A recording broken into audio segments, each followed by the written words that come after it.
सतरंगी ध्वजा के धारियां, बूढ़ा देवी के पुजारियां, तीरी का मंधन उधारियां, मुल्लीवासियां दुश्मन नासियां, मुल्लीवासियां दुश्मन नासियां, गोंडीवासियां सगमो।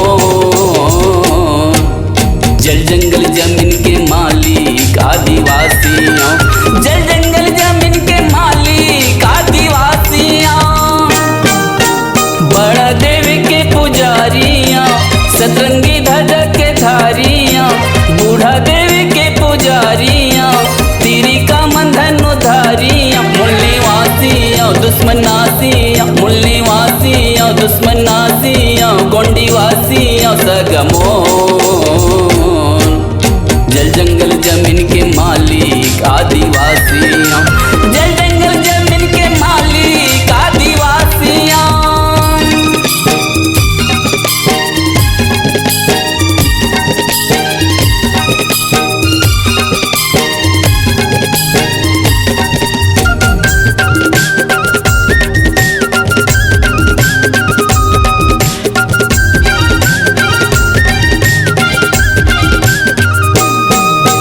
शंभू से कियो काली कंकाली के भक्ति मचूर रहैया, बूढ़ा देव यो बूढ़ी माई लमाड़ी मोड़े के पूजैया।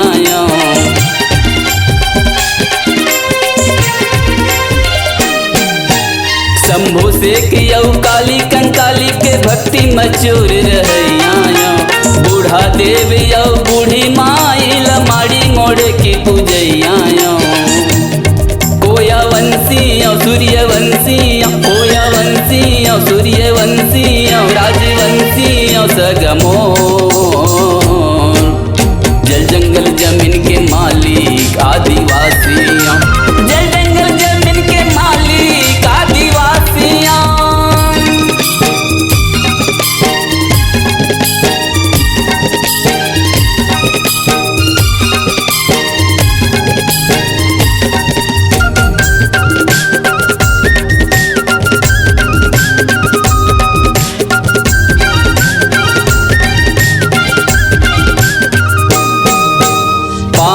पारी कुपारी लिंगों के धर्म के संग में चलैया, एक धरती गोंडीवाना लैंड माया आदि काली से रहैया।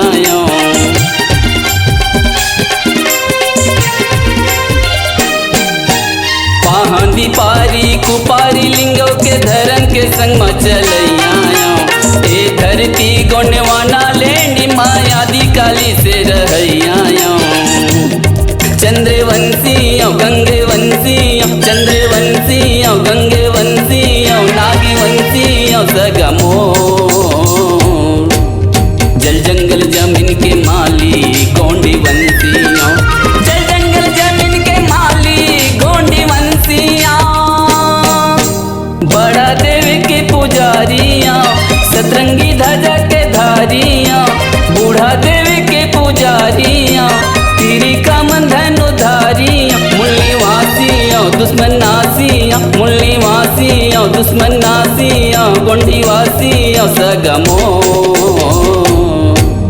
जल जंगल जमीन के मालिक आदिवासियां, जल जंगल जमीन के मालिक आदिवासियां, जल जंगल जमीन के मालिक आदिवासियां, जल जंगल जमीन के मालिक आदिवासियां, जल जंगल जमीन के मालिक आदिवासियां, जल जंगल जमीन के मालिक आदिवासियां।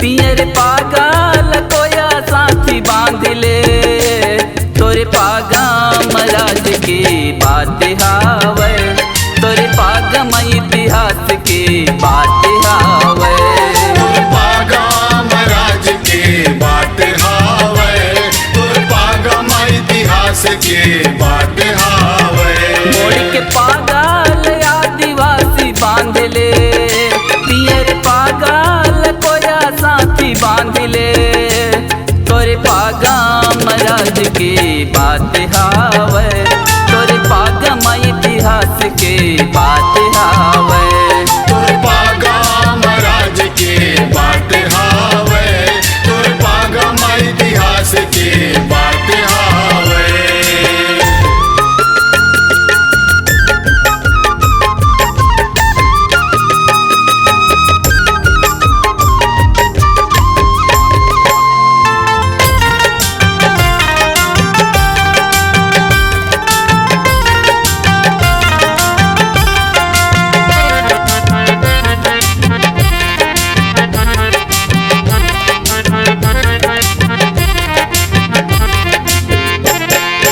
महादेव शंभु के जटा माँ विराजे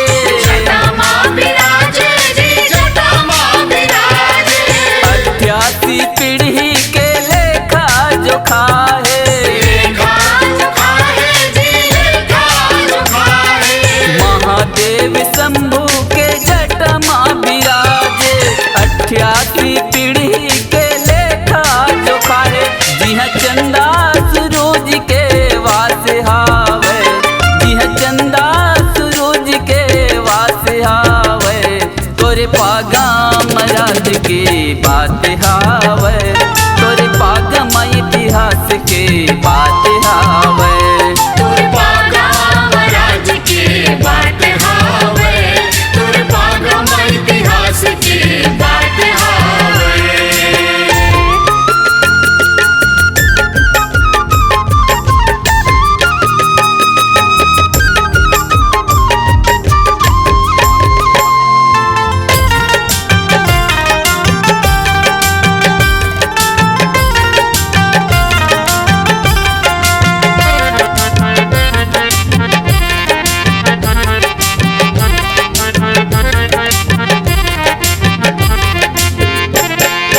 आदिकाल से पगड़ी राजा के निशानी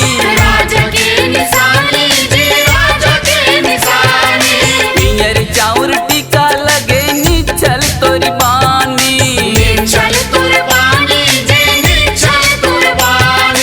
आदिकाल से पगड़ी राजा के निशानी पियर चाउर टीका लगे निचल तोरी बानी दुनिया भर माँ बसे तोरी जात हावे दुनिया भर माँ बसे तोरी जात हावे तोरे पागम राज की बात हावे तोरे पागम इतिहास की बात हावे तोर पागम राज के बात हावे तोर पागम इतिहास के बात हावे मोड़ के पागल आदिवासी बांध ले पियर पागल कोया साथी बांध ले तोरे पागम राज की बात हावे तोरे पागम इतिहास की बात हावे तोर पागम राज के बात हावे तोर पागम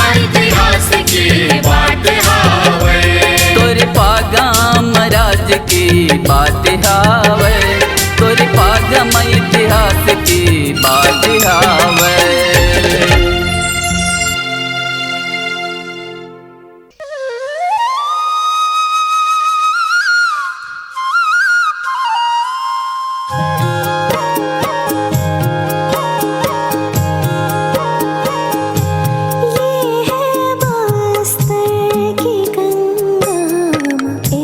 इंद्रावती मेरे बस्तर की गंगा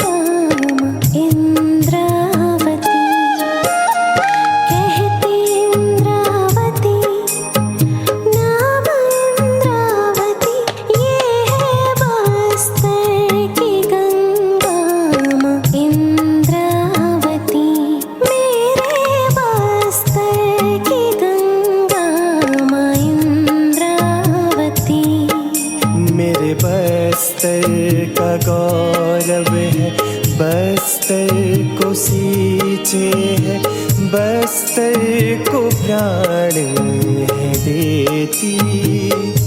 ये है बस्तर की गंगा माँ इंद्रावती, मेरे बस्तर की गंगा माँ इंद्रावती।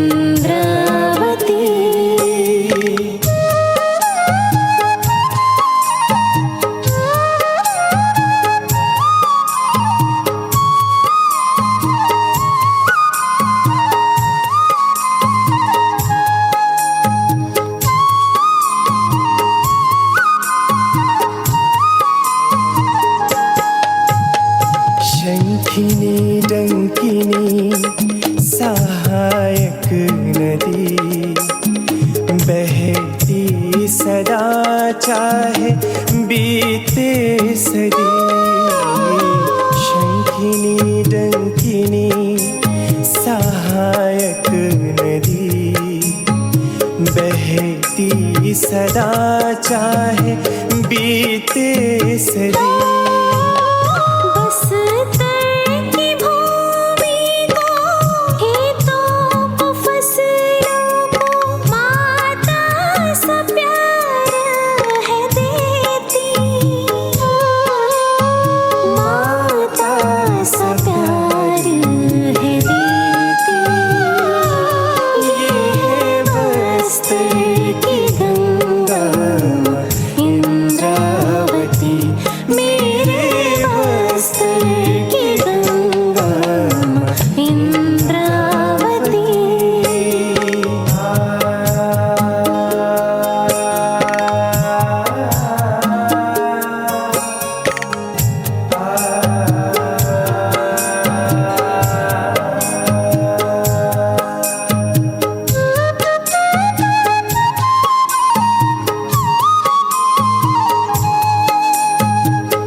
कालाहांडी उड़ीसा के पहाड़ी से निकली, प्रकृति की गोद से राह बनाती चली। चित्रकूट में सुंदर जलप्रपात बनकर मनमोहक छटा है बिखेरती। मेरे बस्तर की गंगा माँ इंद्रावती, मेरे बस्तर की गंगा माँ इंद्रावती।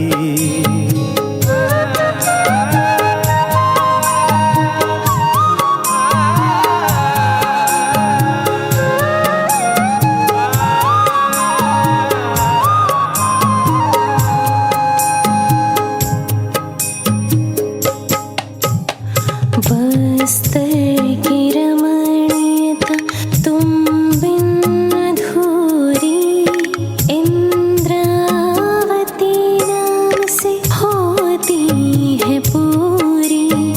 बस्तर की रमणीयता तुम बिन अधूरी, इंद्रावती नाम से होती है पूरी। भद्रा काली की मोहानी गोदावरी में मिलकर यह संगम बनाती। ये है बस्तर की गंगा माँ इंद्रावती, मेरे बस्तर की गंगा माँ इंद्रावती। ये है बस्तर की गंगा माँ इंद्रावती। कहते इंद्रावती, नाम इंद्रावती। कहते इंद्रावती, नाम इंद्रावती। ये है बस्तर की गंगा माँ इंद्रावती, मेरे बस्तर की गंगा माँ इंद्रावती। ये है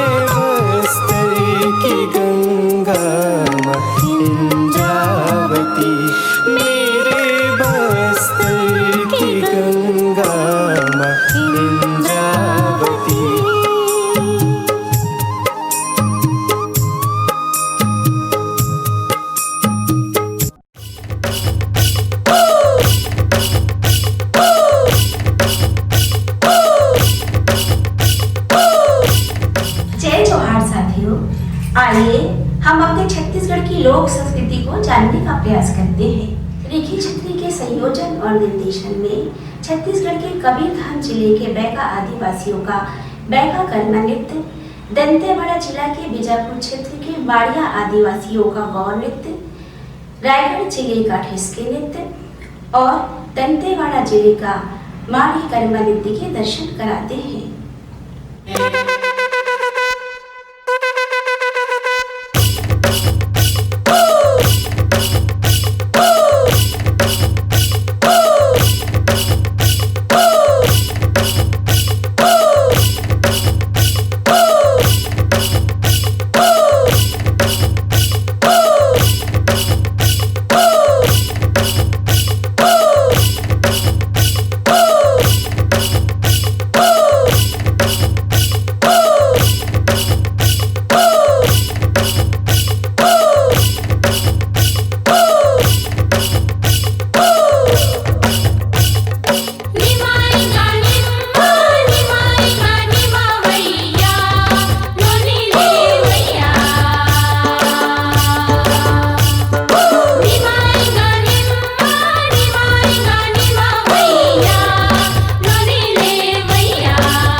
आंसू गिरे तोर बिना, हाथ के मुदरी ले जा चिन्हा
सुकुर कुदुर बाली सुकुर कुदुर बाली सुकुर कुदुर बाली सुकुर कुदुर बाली निखिल तोले कमल के निखिल तोले कमल के हाथे लाली मोड़े लाली राम रतन मुक्ता बोली पोगा दिली रे हाथे लाली मोड़े लाली राम रतन मुक्ता बोली पोगा दिली रे खेरा लगा मंगलाए रे बसन लगा बसन दिला जमनाए रे खेरा लगा मंगलाए रे बसन लगा बसन दिला जमनाए रे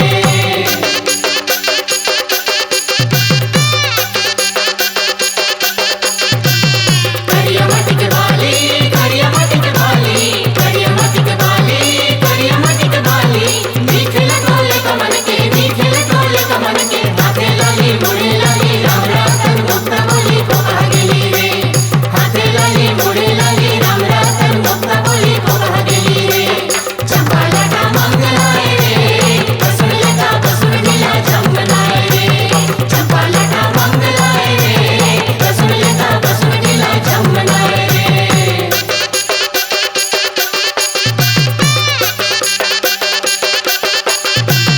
भरण मटिच बाली भरण मटिच बाली भरण मटिच बाली भरण मटिच बाली निखिल तोले कमल के निखिल तोले कमल के हाथे लाली मोड़े लाली राम रतन मुक्ता बोली पोगा दिली रे हाथे लाली मोड़े लाली राम रतन मुक्ता बोली पोगा दिली रे चमेली लगा मंगलाए रे बसन लगा बसन दिला जमनाए रे चमेली लगा मंगलाए रे बसन लगा बसन दिला जमनाए रे चमेली लगा मंगलाए रे बसन लगा बसन दिला जमनाए रे रामा लगा मंगलाए रे बसन लगा बसन दिला जमनाए रे तेरा लगा मंगलाए रे बसन लगा बसन दिला जमनाए रे धान का कटोरा मेरा छत्तीसगढ़ नदियों पहाड़ों जंगलों से घिरा हुआ हरियाली से आच्छादित भारत माता की गोद में झूमता इठलाता हुआ क्षेत्रफल की दृष्टि से छोटा राज्य है, किंतु अनेक सांस्कृतिक विविधता लिए हुए यहाँ कला का विशाल भंडार है। यही कारण है कि देश के अन्य राज्यों से इसकी अपनी अलग विशिष्टता है। यहाँ की लोक कलाएं लोक जीवन में ऊर्जा प्रदान करने में महती भूमिका निभाते हैं।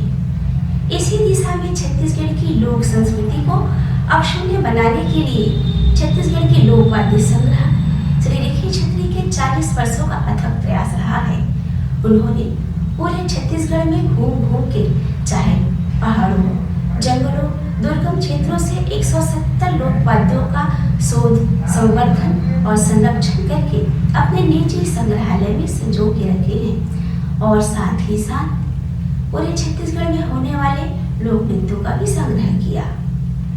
उन्होंने लोक रागनी सांस्कृतिक संस्था एवं मंच की स्थापना कर छत्तीसगढ़ की लोक संस्कृति को मनोरंजन स्वरूप जन जन तक पहुंचाने का बेड़ा उठाया है। लोक रागनी का उद्देश्य मात्र मनोरंजन करना नहीं है, आज के वैज्ञानिक युग में बिसरती हुई संस्कृति को जीवंत बनाए रखना है, देश दुनिया की संस्कृतियों के बीच अपनी पहचान बनाना तथा आने वाली पीढ़ी को हस्तांतरित करना है। आप जम्मो छत्तीसगढ़िया भाई बहनी मन के मया दुलार के अगोरा रही। जय जोहार, जय छत्तीसगढ़।